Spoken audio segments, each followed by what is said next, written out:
one of the things that makes tango feel like tango is the quality of the facing. This gives tango part of its style. And there's this sense that if I'm here, and there's this wonderful person right over here, and I'm standing like this, that in some sense I'm oblivious to her. And that doesn't look like tango. On the other hand, if I stand like this, then all of a sudden there's this sense that I'm really acutely aware of the fact that there's someone right there. And I can actually feel his energy towards me. Right? So this is facing. And facing doesn't only mean are your faces looking at each other. And I'd go further and say there's this sense of not getting there. That if I'm here and I'm doing this, I'm looking at you, this doesn't have a tango feel. But if I'm here, then this does, right? Because it's not quite direct. It's just a little bit off. It's like being around the halo of your partner's face.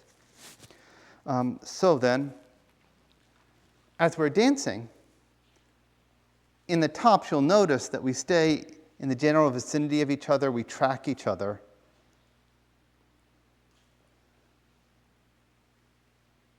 And yet we're really acutely aware. And the risk is to be completely facing each other all the way. That's one risk. So that if I stay here, and for example, she's doing an ocho, or I'm doing an ocho, I'll do the ocho, and I do this, you'll notice that distorts my body. My neck is broken. I'm over-twisted in my waist. So then, or likewise, if I'm facing the camera, if I do this, where my head stays all the way, it really distorts my body in lots of bad ways. But on the other hand, if it's this, and notice that my head does move a little bit, my head does move a little bit, my head does move a little bit, but you know that I'm still to you.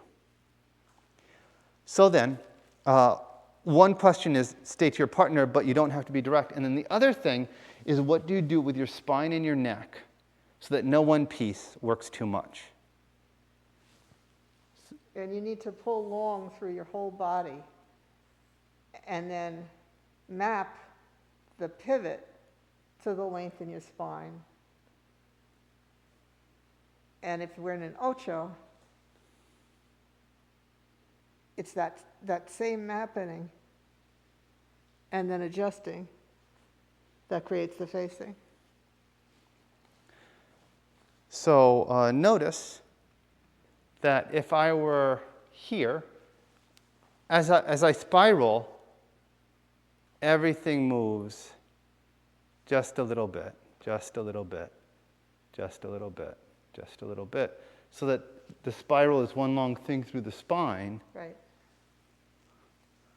rather than only in the neck, for example, or only in the waist, for example. So now David's a lot more flexible in his back than I am. So when I do that, I can't try to force it and make it too much. I have to stay with integrity to my spine, which doesn't bend as much as his does, and just keep my awareness and the pivot of my spine consistent all the way up and down my back.